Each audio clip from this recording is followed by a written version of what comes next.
जय हिंद दोस्तों। आज फिर से आप सभी का हमारे YouTube channel the S3 royal family में आपका स्वागत है। तो फ्रेंड्स, आज हम डिस्कस करने वाले हैं एक इम्पोर्टेंट टॉपिक पर, जो कि हमारा इम्पोर्टेंट टॉपिक है भारतीय नदी तंत्र। हाँ दोस्तों, जो इंडियन रिवर सिस्टम है इसके बारे में आज हम डिटेल्स में चर्चा करने वाले हैं, जो कि कुछ इम्पोर्टेंट जो नदी तंत्र हैं जैसे कि सिंधु नदी तंत्र हो गया, सतलुज नदी तंत्र हो गया, और वहीं गंगा एवं ब्रह्मपुत्र नदी तंत्र के बारे में विस्तार से चर्चा करेंगे।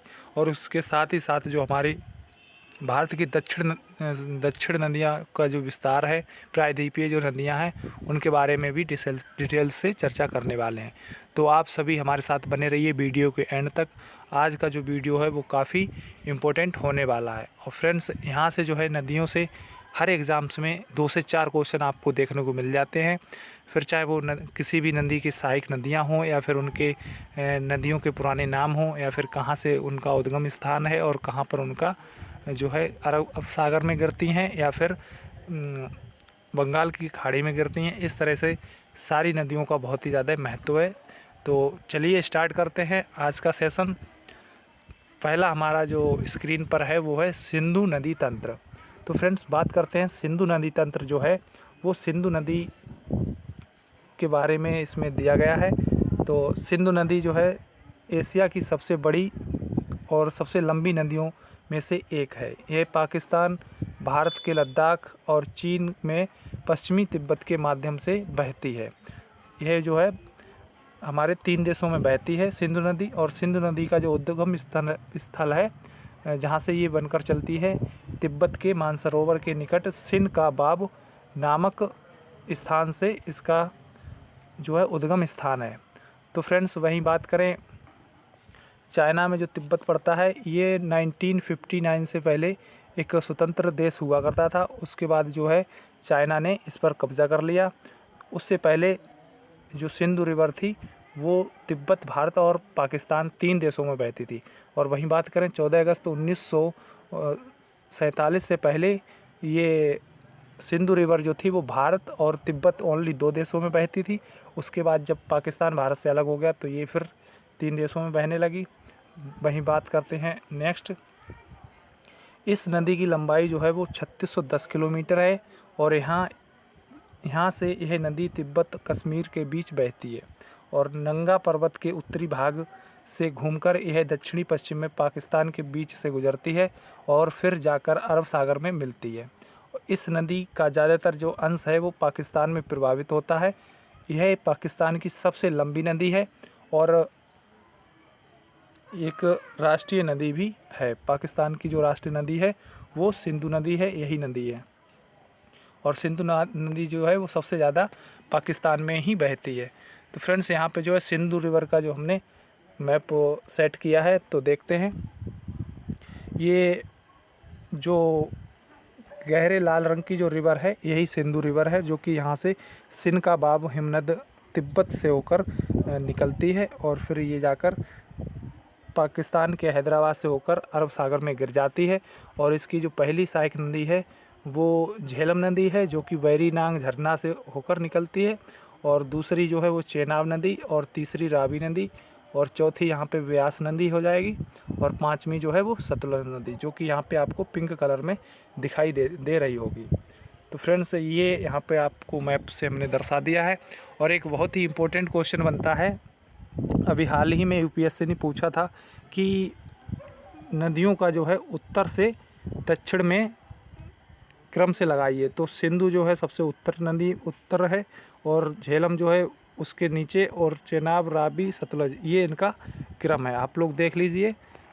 वहीं नेक्स्ट है हमारा सिंधु की सहायक नदियाँ। तो फ्रेंड्स, सिंधु की जो सहायक नदियाँ हैं वो पहली हो जाएगी हमारी झेलम, जो कि क्रमानुसार हमने लिख रखी है यहाँ पे, और दूसरी चेनाब, तीसरी रावी, ब्यास एवं सतलुज सिंधु नदी की प्रमुख सहायक नदियाँ हैं।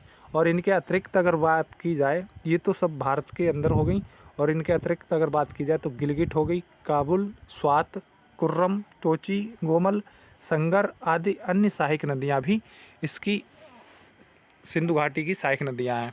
और फ्रेंड्स, ये जो है बहुत ही ज़्यादा इम्पोर्टेंट है। कई बार एग्ज़ाम्स में पूछ लिया जाता है कि कौन जो है प्राचीन नदियों के न्यू नाम या फिर आधुनिक नदियों के प्राचीन नाम जो है इस तरह से पूछ लिया जाता है। तो गोमती का जो आधुनिक नाम है वो गोमल है, और अस्कनी का जो आधुनिक नाम है वो चेनाब है, और कुरुम का जो है कुर्रम हो जाएगा, कुबा का जो है काबुल, बिबस्ता का जो है झेलम। फ्रेंड्स ये इम्पोर्टेंट है, जो इम्पोर्टेंट है हम उस पर स्टार मार्क कर रहे हैं। व्यवस्था काफ़ी इम्पोर्टेंट है। पुरुषणी जो है ये भी बहुत इम्पोर्टेंट है। पुरुषणी जो है वो रावी नदी को कहा जाता है। नेक्स्ट है इम्पोर्टेंट, सदा नीरा भी बहुत ज़्यादा इम्पोर्टेंट है, जो गंडक नदी को कहा जाता है। और वहीं सुतुंद्री जो है वो भी काफ़ी इम्पोर्टेंट है, जो सतलुज नदी को कहा जाता है। और दर्शदती जो है घग्गर नदी को कहते हैं, ये भी काफ़ी इम्पोर्टेंट है। और वहीं सुवास्तु जो है स्वात नदी को कहते हैं। और बिपाशा ये भी काफ़ी इम्पोर्टेंट नदी है, ये बिपाशा नदी का नाम है, जो कि अभी इस समय ब्यास नदी के नाम से जानी जाती है। और बिपाशा बसु जो है वो एक्ट्रेस है, ये वो वाली बिपाशा नहीं है। तो फ्रेंड्स नेक्स्ट है हमारा, इनके जो नाम और उद्गम स्थल और मोहना के बारे में बात करते हैं। सतलुज नदी की बात की जाए तो ये मानसरोवर झील के समीप स्थित राकस ताल से निकलती है, ये भी तिब्बत से निकलती है। इसका उद्गम स्थल जो है भारत से नहीं है, वो भी तिब्बत देश से है। और वहीं बात करें, ये चेनाब में मिल जाती है, और इसकी जो लंबाई है वो 1050 किलोमीटर है। और सेकंड है रावी, जो कि कांगड़ा ज़िले में रोहतांग दर्रे के समीप से निकलती है, और ये भी चेनाब नदी में मिल जाती है, और इसकी लंबाई जो है वो 720 किलोमीटर है। वहीं नेक्स्ट है व्यास नदी। तो फ्रेंड्स व्यास नदी जो है वो रोहतांग दर्रे के समीप तल से निकलती है, और सतलुज नदी में ये मिल जाती है, जो कि 770 किलोमीटर इसकी लंबाई है। वहीं झेलम की बात की जाए तो ये वेरीनाग कश्मीर के समीप शेषनाग झील से निकलती है, और ये चेनाब नदी में जाकर मिल जाती है, और इसकी लंबाई भी फ्रेंड्स 725 किलोमीटर है। और ये काफ़ी इम्पोर्टेंट है चेनाब नदी, जो कि वारालाचा दर्रा लोहाल स्पीति से निकलती है, और ये सिंधु घाटी में मिल जाती है। सिंधु घाटी की जो सबसे लंबी सहायक नदी है वो चेनाब नदी है, और चेनाब नदी की जो 3 सहायक नदियां हैं वो पहली है एक झेलम, रावी और सतलुज, ये जो हैं चेनाब नदी की सहायक नदियां हैं। तो फ्रेंड्स बढ़ते हैं नेक्स्ट। ये हमने अभी सिंधु नदी तंत्र देखा। अब जो है नेक्स्ट हम देखने वाले हैं यमुना नदी तंत्र। ये भी काफ़ी इम्पोर्टेंट है, और जो भी इम्पोर्टेंट है वही हम यहाँ पे आप लोगों के लिए लेकर आए हैं। तो यमुना भारत की एक नदी है, यह गंगा नदी की सबसे बड़ी सहायक नदी है, जो यमुनोत्री उत्तरकाशी से 30 किलोमीटर उत्तर गढ़वाल में बंदरपूछ नामक जगह से निकलती है। तो फ्रेंड्स कहाँ से निकलती है? बंदरपूछ से, और ये जो है उत्तरकाशी के गढ़वाल में स्थित है, और प्रयागराज में गंगा से मिल जाती है, जो कि पहले इलाहाबाद नाम से मशहूर था, अब बदलकर नाम प्रयागराज कर दिया है। और ये यमुना जो है वो गंगा नदी में जाकर प्रयागराज में मिल जाती है। वहीं बात करें यमुना की सहायक नदियाँ, जो यमुना रिवर की जो ट्राइब्यूटरीज़ हैं, वो इसकी प्रमुख सहायक नदियाँ जो हैं चंबल, सेंगर, छोटी सिंधु, बेतवा, केन उल्लेखनीय हैं, ये प्रमुख हैं। और वहीं बात करें यमुना के तटवर्ती नगरों में दिल्ली, आगरा के अतिरिक्त इटावा, कालपी, हमीरपुर और प्रयाग मुख्य हैं। जो यमुना के किनारे बसे जो शहर हैं, इनमें दिल्ली, आगरा, इटावा, कालपी, हमीरपुर और प्रयागराज ये जो महत्वपूर्ण है, कई बार एग्ज़ाम्स में देखने को मिल जाता है। और फ्रेंड्स बात करें यमुना नदी तंत्र की, तो ये जो है यहाँ पे आप लोग देख सकते हैं, यहाँ पर बंदरपूछ है, और यहाँ से यमुनोत्री से ये निकलती है, और ये दिल्ली से होकर यहाँ पे मथुरा, आगरा से होकर भिंड जाते हुए और इस तरह से ये जाती है। और फ्रेंड्स ये यहाँ पे आप देख सकते हैं बानस और चंबल, और ये जो है काली सिंध और चंबल नदी इस तरह से यहाँ पे यमुना में मिल जाती हैं। चंबल, सिंध, बेतवा, केन ये जो है यमुना नदी की सहायक नदियाँ हैं, और भिंड भी चंबल नदी के किनारे स्थित है, और यहाँ पे जो है इलाहाबाद में जाकर ये गंगा नदी में मिल जाती है। तो फ्रेंड्स नेक्स्ट देखते हैं, बात करें यमुना की जो वाय नदी पर स्थित जो प्रमुख सहायक नदियां हैं उनकी चर्चा करते हैं। पहली है टोंस, हिंडन, शारदा, कुंता, गिरी, ऋषिगंगा, हनुमानगंगा। तो ये बाएं की तरफ जो सहायक नदियां हैं, और दाएं की तरफ जो हैं वो चंबल, बेतवा, केन, सिंध, यमुना नदी का स्रोत यमुनोत्री बंदरपूछ चोटी से है, और यह उत्तरकाशी जिला उत्तराखंड में पड़ता है। और वहीं बात करें उत्तर प्रदेश के इलाहाबाद प्रयागराज में जाकर ये गंगा नदी में मिल जाती है। ये अभी हमने आपको बताया था। वहीं नेक्स्ट है फ्रेंड्स, गौड़ीय विद्वान श्री रूप गोस्वामी ने यमुना को साक्षात चिंतामणि बतलाया है। गर्ग संहिता में यमुना के पंचांग में 5 नामों का वर्णन किया है। तो ये काफ़ी इम्पोर्टेंट है। जो हमारी गर्ग संहिता है इसमें यमुना जी को पंचांग में 5 नामों से यहाँ पे वर्णन किया गया है। पहला है पटल, पद्धति, कव्यक और स्त्रोत और सहस्त्र, ये इसके 5 नाम हैं। और नेक्स्ट है हमारा, ये काफ़ी इम्पोर्टेंट है, बहुत ही ज़्यादा है, सतलुज नदी तंत्र। तो फ्रेंड्स सतलुज नदी तंत्र जो है वो सतलुज नदी उत्तरी भारत में बहने वाली एक सदा नीरा नदी है, और इसका जो पौराणिक नाम जो है वो सतुंदरी है, और जिसकी लंबाई पंजाब में बहने वाली 5 नदियों में से सबसे अधिक है, और यह पाकिस्तान में होकर बहती है। ये अधिकतर जो है वो पाकिस्तान में इसका पानी जाता है। वहीं नेक्स्ट है, इसका उद्गम जो है वो मानसरोवर के निकट राक्षस ताल हिमनद से है, और जहां इसका स्थानीय नाम लोगचेन खंबाब है। काफ़ी इंपॉर्टेंट फैक्ट्स फ्रेंड, ये आप लोग ध्यान रखें। और यह 3 देशों में बहती है, चीन, भारत, पाकिस्तान, और इन्हीं 3 देशों में बहती है। भारत में यह हिमाचल प्रदेश, हरियाणा, राजस्थान, पंजाब 4 राज्यों में बहती है। ये भी काफ़ी इम्पोर्टेंट फैक्ट है।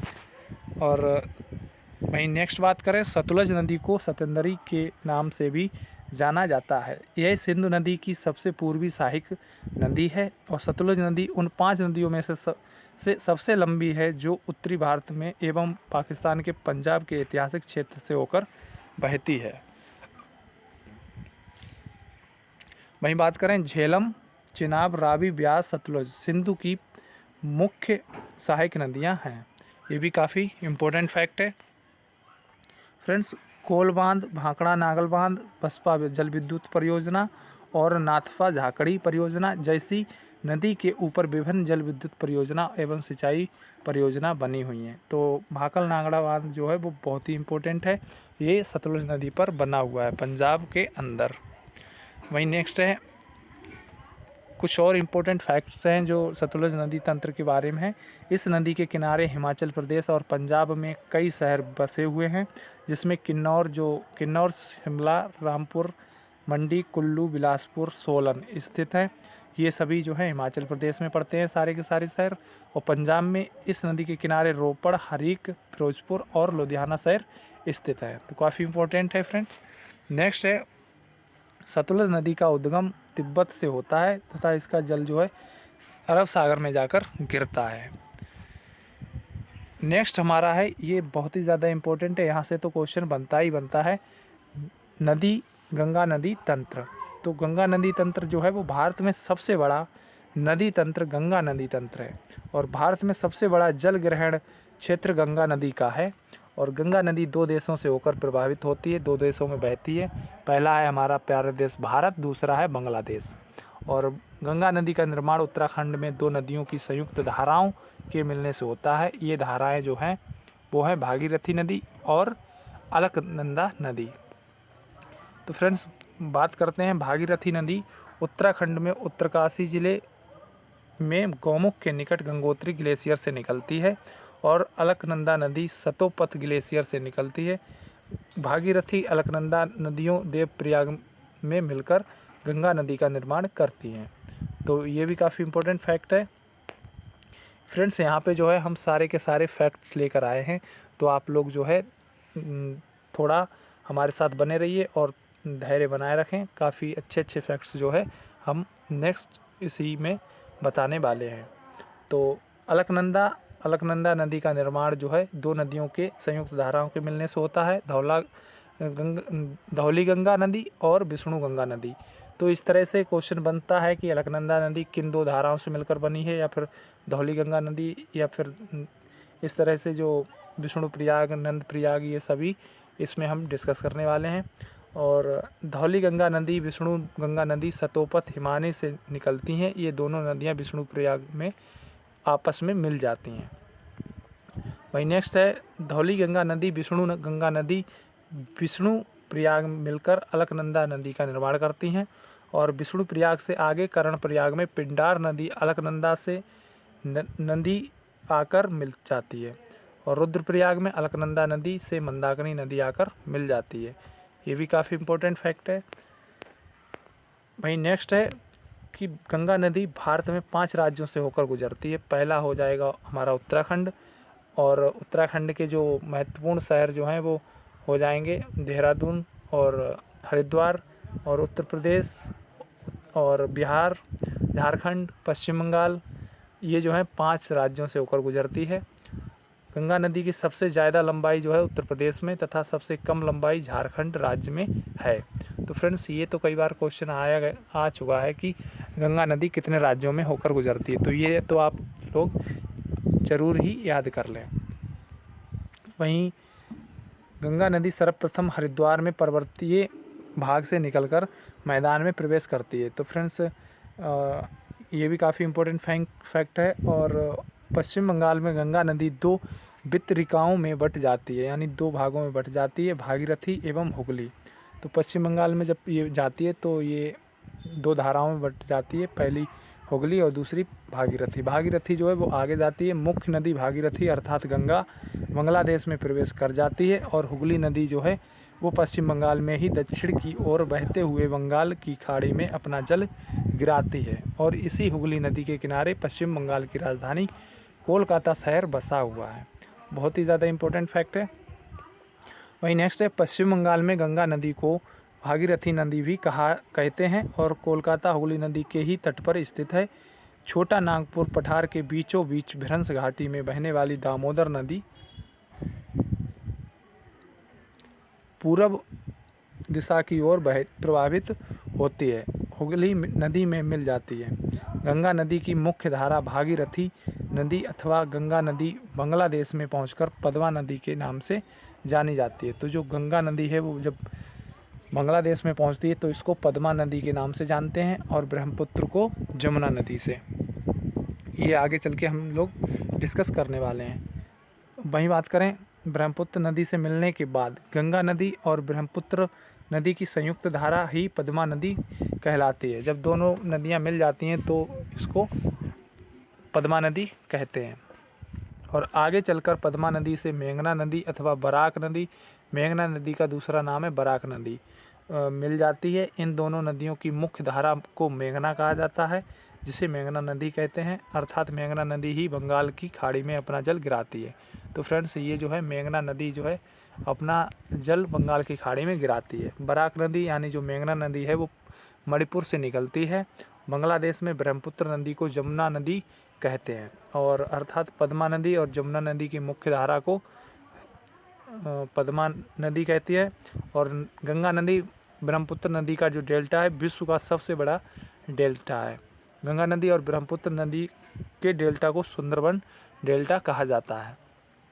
तो फ्रेंड्स, जो बांग्लादेश है उसमें गंगा नदी को पद्मा कहा गया है और ब्रह्मपुत्र नदी को जमुना कहा गया है। और ये जब दोनों मिल जाती हैं तो इसको मेघना नदी के नाम से या फिर मेघना धारा के नाम से जाना जाता है। तो वहीं बात करें फ्रेंड्स गंगा नदी की सहायक नदियाँ, तो सबसे पहले जो गंगा नदी है वो बद्रीनाथ से निकलती है, और इसमें धौली गंगा विष्णु प्रयाग में आकर मिल जाती है। और वहीं नंद प्रयाग में नंदाकिनी मिल जाती है, और अलकनंदा इधर से, और पिंडारी में नंद प्रयाग और पिंडारी ये मिलकर कर्ण प्रयाग बनाते हैं। और फिर आती है ये मंदाकिनी जो कि केदारनाथ से होकर निकलती है, और इधर कर्ण प्रयाग से होते हुए यहाँ पे रुद्रप्रयाग पे मिलती है। और भागीरथी निकलती है और इधर से रुद्रप्रयाग आती है, तो देवप्रयाग यहाँ पे बन जाते हैं। और ये जो यहाँ पे सोचने वाली देखने वाली जो मेन फैक्ट है इम्पोर्टेंट, वो है सबसे पहले यहाँ पे विष्णु प्रयाग, सेकंड नंबर पे नंद प्रयाग, थर्ड नंबर पे कर्णप्रयाग, और 4th नंबर पे रुद्र, और 5th नंबर पर देवप्रयाग। और जब गंगा की जो एंट्री होती है वो देवप्रयाग के बाद ही होती है। यहाँ पे गंगा नदी के 5 प्रयागों के नाम दिए हुए हैं, आप लोग इनको जो है क्रम से याद कर लीजिए, क्रम से लगाने के लिए एग्ज़ाम्स में आते हैं। और वहीं नेक्स्ट देखते हैं गंगा नदी की सहायक नदियाँ। तो फ्रेंड्स अब हम देखने वाले हैं गंगा नदी की सहायक नदियाँ। तो ये जब गंगा नदी यहाँ हरिद्वार से निकलती है, फिर हरिद्वार पहला शहर जो है वो समतल पर पड़ता है, और दूसरा शहर रामगंगा मिलती है गंगा से कन्नौज में, जो कि उत्तर प्रदेश का एक शहर है। और फिर वहीं बात करें यमुना नदी यहाँ पर प्रयागराज में मिलती है गंगा से, और गाजीपुर में गोमती नदी मिलती है। और गोमती नदी का जो उद्गम स्थल है वो पीलीभीत के फुलहर झील से यूपी से ही है। और फिर नेक्स्ट बिहार के छपरा में काली नदी और करड़ाली, जिनको काली नदी को शारदा और करड़ाली को घाघरा नदी कहा जाता है, इन दोनों को मिलने से घाघरा नदी जो है घाघरा नदी छपरा शहर में गंगा नदी में आकर मिल जाती है। फिर आगे बढ़ते हैं तो पटना में अमरकंटक से निकली हुई सोन नदी जो है गंगा नदी में मिल जाती है। फिर नेक्स्ट सोनपुर के अंदर गंडक नदी जो है वो गंगा में मिलती है। और फिर ये ऐसे जाते हुए कोसी नदी कुशेला में जाकर मिल जाती है, और वहीं महानंदा ये गंगा नदी में मिल जाती है। और दामोदर नदी और हुगली नदी और पद्मा नदी, ये 2 जलधाराओं में बंटने के बाद ये पद्मा नदी और ब्रह्मपुत्र नदी, ये दोनों मिलकर एक मेघना जलधारा का निर्माण करती है, और फिर ये एक बहुत बड़ा सुंदरबन डेल्टा बनाती हैं और बंगाल की खाड़ी में जाकर गिर जाती हैं। और वहीं नीचे आप लोग देख सकते हैं यहाँ यमुनोत्री से यमुना निकलती है, और इसकी जो महत्वपूर्ण सहायक नदियाँ हैं यमुना की, वो चंबल जो कि एमपी से निकलती है इंदौर से, और बेतवा जो है वो विंध्याचल पर्वत मध्य प्रदेश से निकलती है, और केन कैमूर पहाड़ी मध्य प्रदेश से निकलती है। तो ये भी आप लोग देख सकते हैं, काफ़ी इम्पोर्टेंट है। वहीं बात करते हैं गंगा नदी के दाहिने तट पर आकर मिलने वाली नदियाँ। तो फ्रेंड्स गंगा नदी के दाहिने तट पर आकर मिलने वाली नदियाँ मुख्य रूप से यमुना, चंबल, सिंध, बेत और केन, टोंस, सोन नदियाँ हैं। गंगा नदी के दाहिने तट पर आकर मिलने वाली प्रायद्वीपीय पठार की नदियाँ जो है वो हम अलग से देखते हैं। जो प्रायद्वीपीय नदियाँ हैं वो हैं चंबल, सिंध, बेतवा, केन, टोंस, सोन। गंगा नदी की एकमात्र हिमालय सहायक नदी जो है वो यमुना है, जो कि हिमालय से निकलती है, और बाकी की जो है प्रायद्वीपीय नदियाँ हैं जो कि इसके दाएं तट पर आकर मिलती हैं। तो फ्रेंड्स यहाँ पर जो है हमने आपको मैप में दर्शाया है। पढ़ते हैं नेक्स्ट की तरफ। हमारा अगला है गंगा नदी की सहायक नदियाँ जो है, इसी में चंबल, सिंध, बेतवा, केन। यद्यपि चंबल, सिंध, बेतवा और केन नदियाँ गंगा नदी का तंत्र का हिस्सा हैं, और लेकिन ये चारों नदियाँ अपना जल सीधे गंगा नदी में ना गिराकर यमुना नदी में गिराती हैं। हालांकि ये जो चंबल, सिंध, बेतवा, केन नदियाँ हैं ये गंगा की सहायक नदियाँ हैं, लेकिन ये पहले यमुना में मिलती हैं, फिर यमुना के द्वारा ये गंगा नदी में मिलती हैं। ये भी पॉइंट आप लोग नोट कर लीजिए।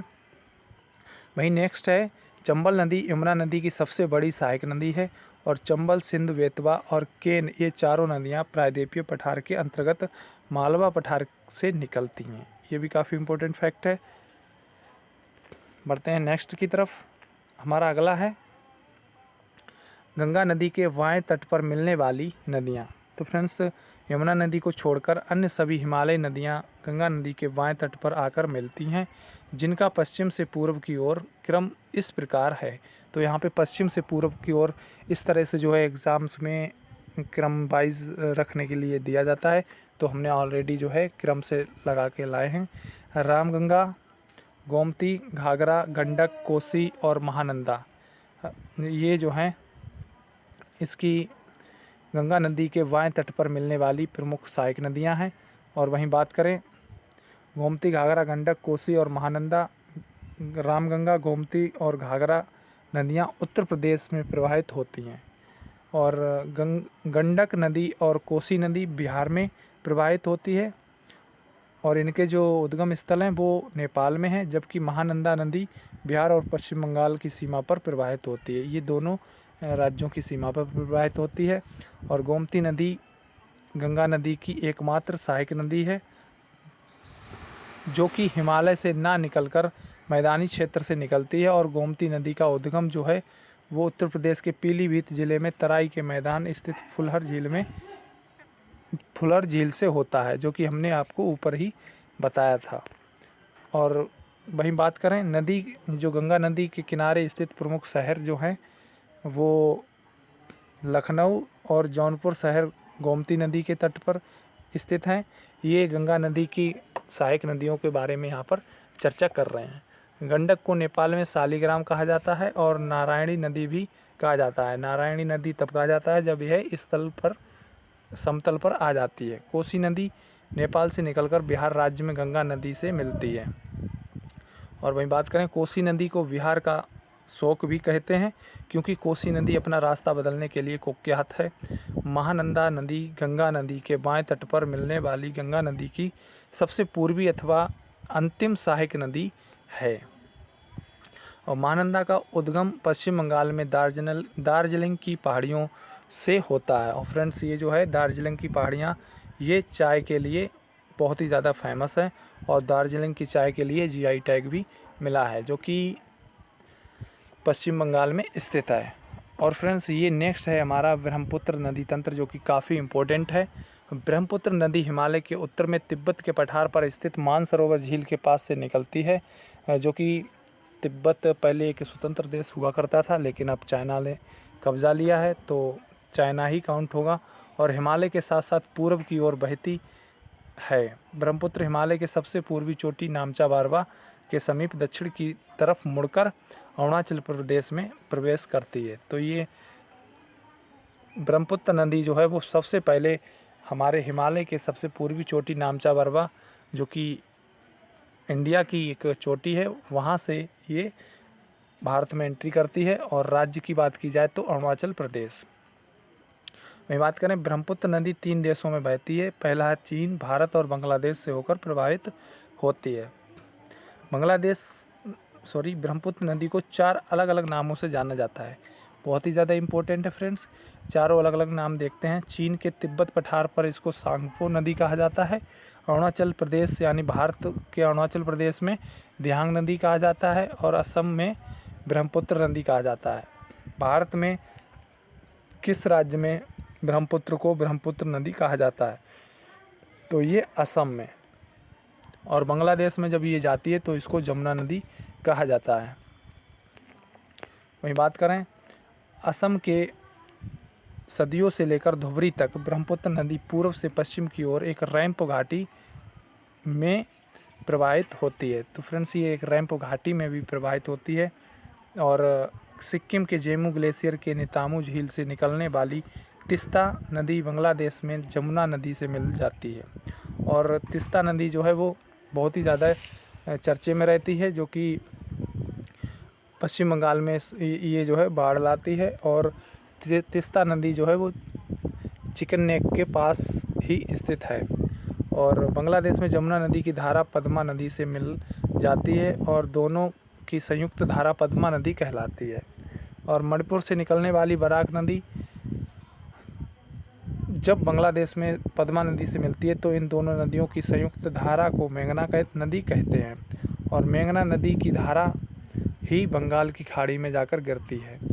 और बांग्लादेश में मेघना नदी को सूरमा नदी कहते हैं। काफ़ी इम्पोर्टेंट है, जो मेघना नदी है वो बांग्लादेश में इसको सूरमा नदी कहते हैं। और मेघना नदी जो है वो भारत के मणिपुर से निकलती है और बांग्लादेश में जाकर ब्रह्मपुत्र और गंगा नदी से मिल जाती है। ब्रह्मपुत्र नदी की सहायक नदियाँ इस प्रकार हैं: दिबांग, लोहित, धनसिरी, सुबनसिरी, जियो भरेली, पगलादिया, मानस, तिस्ता, पथुमारी, संकोश। ये इसकी सहायक नदियाँ हैं, जो कि काफ़ी इम्पोर्टेंट है। कई बार पूछा जाता है कि निम्नलिखित में से कौन सी ब्रह्मपुत्र की सहायक नदियाँ नहीं हैं। और फ्रेंड्स, ये जो है यारलुंग सांगपो तिब्बत से, यहाँ से चुंगमुंग हिमनद से इसका उद्गम स्थल है। और ये इस तरह से यहाँ पे ब्लू जो है ये इस तरह से ब्रह्मपुत्र नदी आती है, जो कि रिहांग, दिहांग, लोहित, सुबनसिरी, कामेंग, धनसिरी, जयंतिया, गारो, खासी, जयंतिया, ये सभी इसकी सहायक नदियाँ हैं। और इस तरह से जो है यहाँ पे, और यहाँ पे आप लोग देख सकते हैं ये सिक्किम है हमारा, और ये तिस्ता नदी है। यहाँ पे जो है चिकन्नेक इसलिए कहा जाता है क्योंकि यहाँ पे बहुत ही कम जगह मिलती है हमारे पूर्वोत्तर राज्यों से जुड़ने के लिए। तो इस तरह से इधर से गंगा जाती है, जिसको यहाँ पे पद्मा का नाम दिया गया है बांग्लादेश के अंदर, और इधर से ब्रह्मपुत्र जिसे जमुना कहा जाता है। और वहीं बात करें ये बराक नदी जो कि मणिपुर से जाती है और ये बांग्लादेश में आती है, तो ये सूरमा कहलाती है। और फिर जब मिल जाती है तो इसको मेघना कहा जाता है। और ये तीनों जब नदियाँ मिल जाती हैं तो एक धारा को मेघना कहा जाता है, और यही मेघना जो है यहाँ पे सुंदरबन डेल्टा बनाती हैं और बंगाल की खाड़ी में जाकर गिर जाती हैं। तो फ्रेंड्स ये था हमारा ब्रह्मपुत्र नदी तंत्र। और वहीं बात करें मानस नदी भूटान से निकलकर असम राज्य में ब्रह्मपुत्र नदी से मिल जाती है, और सुबनसिरी एक पूर्ववर्ती नदी है जिसका उद्गम क्षेत्र तिब्बत में है। यह नदी तिब्बत, अरुणाचल प्रदेश, असम में प्रवाहित होती है। संकोश नदी उत्तरी भूटान से निकलकर असम और पश्चिम बंगाल के बीच सीमा बनाती है। असम बांग्लादेश सीमा के निकट ब्रह्मपुत्र नदी में मिल जाती है। तो फ्रेंड्स यहाँ पे आप देख सकते हो सुबनसिरी ये तिब्बत से निकली हुई है, और कामेंग और तिस्ता नदी ये सारी की सारी नदियाँ यहाँ पे हमने मैप में दिखा दी हैं। वहीं बढ़ते हैं नेक्स्ट। हमारी जो नेक्स्ट प्रमुख नदियाँ जो हैं वो दक्षिण भारत की प्रमुख नदियाँ हैं, जो कि दक्षिण भारत की नदियों को दो भागों में हमने यहाँ पर बांटा हुआ है। पहली वो नदियाँ जो बंगाल की खाड़ी में जाकर गिरती हैं, और दूसरी टाइप की वो नदियाँ जो अरब सागर में जाकर गिरती हैं। तो फ्रेंड्स हम पहले चर्चा करेंगे दक्षिण भारत की बंगाल की खाड़ी में गिरने वाली नदियाँ। और बात की जाए दक्षिण भारत की बंगाल की खाड़ी में गिरने वाली पहली नदी, तो यहाँ पे हमने नोट किया है हुगली नदी। हुगली नदी जो है वो गंगा की एक संयुक्त धारा है, जो कि दो धाराओं में बट जाती है, भागीरथी और हुगली नदी। तो पश्चिम बंगाल में गंगा नदी से टूटती है। कलकत्ता इसी तट पर बसा हुआ है, और ये जाकर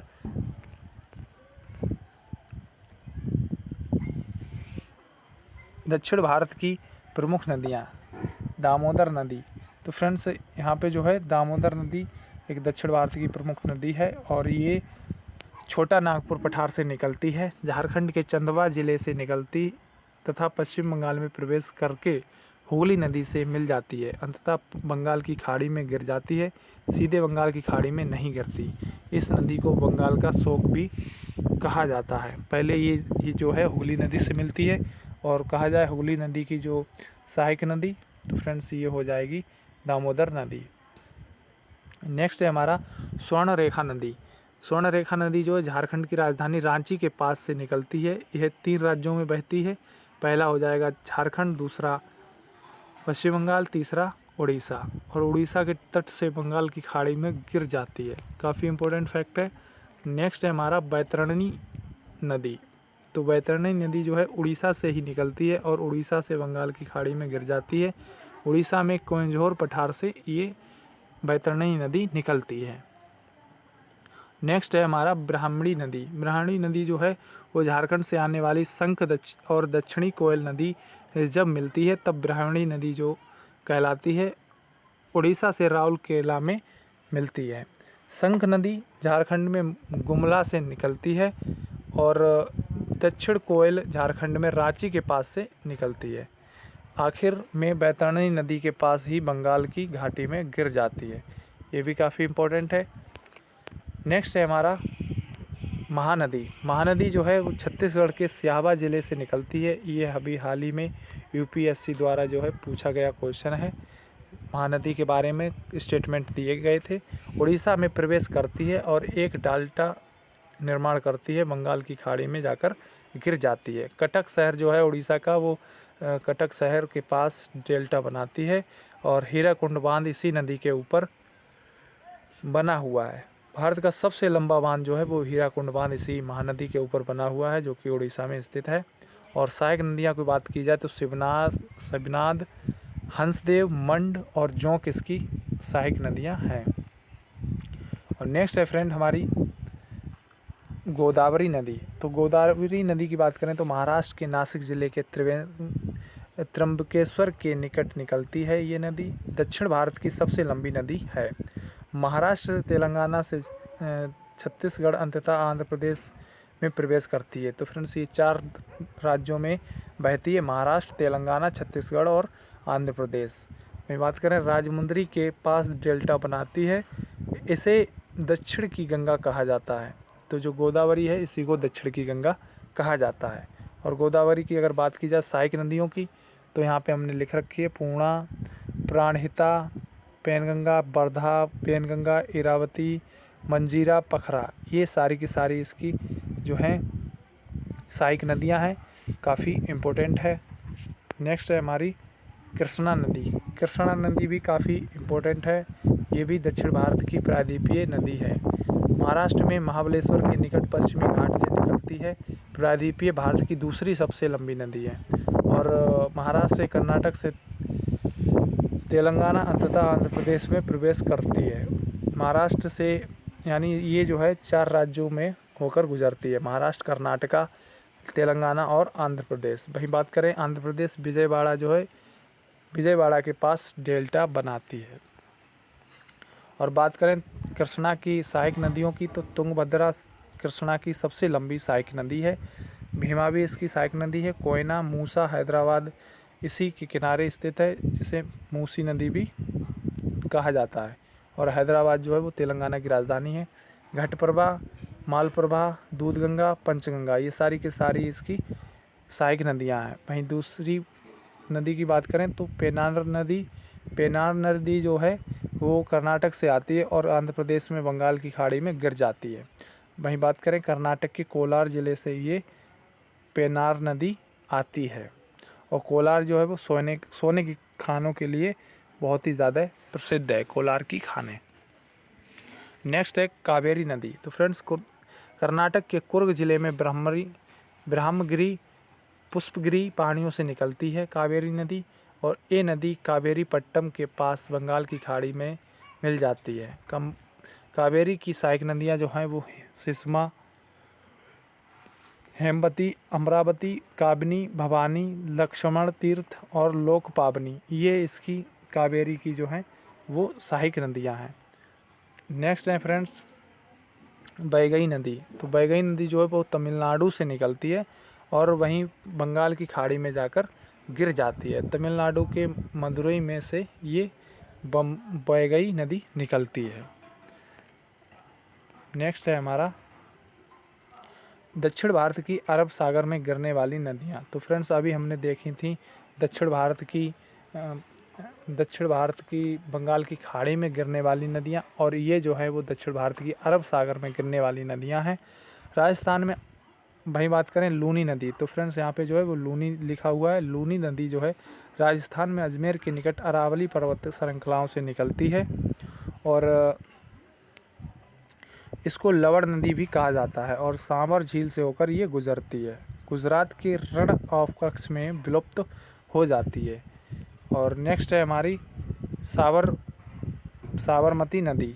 तो साबरमती नदी जो है वो राजस्थान के उदयपुर ज़िले के मेवाड़ पहाड़ियों से निकलती है और गुजरात, अहमदाबाद, गांधीनगर शहर साबरमती नदी के किनारे ही बसे हुए हैं और ये गुजरात की एक काफ़ी इम्पोर्टेंट नदी भी है। और आगे चलकर अरब सागर में खंबात की खाड़ी में ये गिर जाती है। नेक्स्ट है हमारी माही नदी। माही नदी भी काफ़ी इम्पोर्टेंट नदी है। ये मध्य प्रदेश में विंध्याचल पर्वत श्रेणी से आती है माही नदी और 3 राज्यों में बहती है, मध्य प्रदेश से, राजस्थान और गुजरात में प्रवेश करती है और वहीं जाके ये अरब सागर में गिर जाती है। और बात करें, ये इम्पोर्टेंट फैक्ट है, भारत की ऐसी नदी जो कर्क रेखा को 2 बार काटती है तो ये काटती है माही नदी। और नेक्स्ट है हमारी तापी नदी। तापी नदी जो है मध्य प्रदेश में महादेव पहाड़ियों से निकलती है और बैतूल पठार का क्षेत्र जो कि महादेव पहाड़ियों से निकलती है मध्य प्रदेश से महाराष्ट्र और गुजरात में ये प्रवेश करती है। भारत के 3 राज्यों में ये नदी बहती है, ताप्ती नदी। और जो गुजरात का सूरत शहर जो है वो तापी नदी के किनारे ही स्थित है, बसा हुआ है। नेक्स्ट है हमारी नर्मदा नदी। तो फ्रेंड्स, नर्मदा नदी जो है वो प्रायद्वीपीय भारत की सबसे लंबी नदी जो कि अरब सागर में गिरती है। प्रायद्वीपीय भारत की जो सबसे लंबी नदी है और अरब सागर में गिरने वाली, तो ये नर्मदा नदी है। और वहीं बात करें प्रायद्वीपीय भारत में लंबाई के मामले में तीसरे स्थान पर है। तो फ्रेंड्स, आप लोग कंफ्यूज ना हो, क्योंकि प्रायद्वीपीय भारत की जो नदियों की लंबाई की बात की जाए तो नर्मदा तीसरे नंबर पे, और वही बात करें अरब सागर में गिरने वाली तो ये पहली नदी है। और मध्य प्रदेश में अमरकंटक चोटी से निकलती है ये, और अमरकंटक से 2 नदियाँ नर्मदा एवं सोन निकलती हैं। नर्मदा एवं सोन नदियाँ ऐसी नदियाँ हैं जो कि एक ही स्थान से निकलने वाली 2 नदियाँ हैं जो विपरीत दिशा में बहती हैं। तो ये काफ़ी इम्पोर्टेंट हो जाता है, ये विपरीत दिशा में बहती हैं। और सबसे ज़्यादा मध्य प्रदेश में बहती है, भ्रंश घाटी में होकर ये नदी बहती है। वही नेक्स्ट है हमारा मध्य प्रदेश से महाराष्ट्र अंततः गुजरात में ये प्रवेश कर जाती है और अरब सागर में ये जाकर अपना जल गिरा देती है। और भड़ौज के पास अरब सागर में ये गिर जाती है। मध्य प्रदेश का जबलपुर इसी नदी के किनारे बसा हुआ है। और ये इम्पोर्टेंट फैक्ट है कि धुआंधार जलप्रपात नर्मदा नदी पर जबलपुर में ही बनता है। नेक्स्ट है मांडवी नदी। मांडवी नदी जो है, मांडवी नदी कर्नाटक से आती है और गोवा में आकर अरब सागर में गिर जाती है। और गोवा की राजधानी पणजी जो है मांडवी नदी के किनारे ही बसा हुआ एक शहर है। नेक्स्ट है जुआरी नदी। जुआरी नदी गोवा नदी से निकलती है एवं गोवा में ही अरब सागर में मिल जाती है। ये भी काफ़ी इम्पोर्टेंट फैक्ट है। नेक्स्ट है शरावती नदी। शरावती नदी जो है वो कर्नाटक से निकलती है और कर्नाटक में ही अरब सागर में जाकर गिर जाती है। कर्नाटक का जोग जलप्रपात इसी नदी के तट पर बनता है। महात्मा गांधी या गरसोप्पा जलप्रपात नामक भी जाना जाता है। तो नेक्स्ट है हमारी गंगा बेली नदी। तो फ्रेंड्स, गंगा बेली नदी जो है वो कर्नाटक से निकलकर कर्नाटक में ही अरब सागर में मिल जाती है। और अगली है पेरियार नदी। पेरियार नदी जो है केरल से निकलकर केरल में ही अरब सागर में गिर जाती है। ये भी काफ़ी इम्पोर्टेंट नदी है। और एक पेरियार झील है जो कि भारत की सबसे लंबी झील पेरियार झील केरल में स्थित है। और नेक्स्ट है भरतपुजा नदी। तो भरतपुजा नदी जो है तमिलनाडु से आकर केरल में अरब सागर में जाकर गिर जाती है। तो फ्रेंड्स, ये था हमारा आज का भारतीय नदी तंत्र। भारत के कुछ इम्पोर्टेंट नदियों के बारे में हमने डिस्कस किया, और सभी जो भी नदियों के बारे में डिस्कस किया, सारी की सारी नदी तंत्र बहुत ही ज़्यादा इम्पोर्टेंट थे और हर एग्ज़ाम्स में 2 से 4 क्वेश्चन देखने को मिल जाते हैं। तो आई होप आज का वीडियो काफ़ी अच्छा लगा होगा आप लोगों के लिए। आज का जो क्वेश्चन है हमारा, वो आपको इसका आंसर कमेंट बॉक्स में देना है। क्वेश्चन ये है कि निम्नलिखित में से कौन सी नदी का भारत में उद्गम स्थल नहीं है। तो 3 ऑप्शन है, सिंधु नदी, ब्रह्मपुत्र, सतलज। तो इसका जो आंसर है वो आपको कमेंट बॉक्स में देना है। तो फ्रेंड्स, आज के लिए इतना ही। मिलते हैं नेक्स्ट वीडियो में। तब तक के लिए अपना ख्याल रखिए, खुश रहिए, मस्त रहिए। जय हिंद, जय भारत।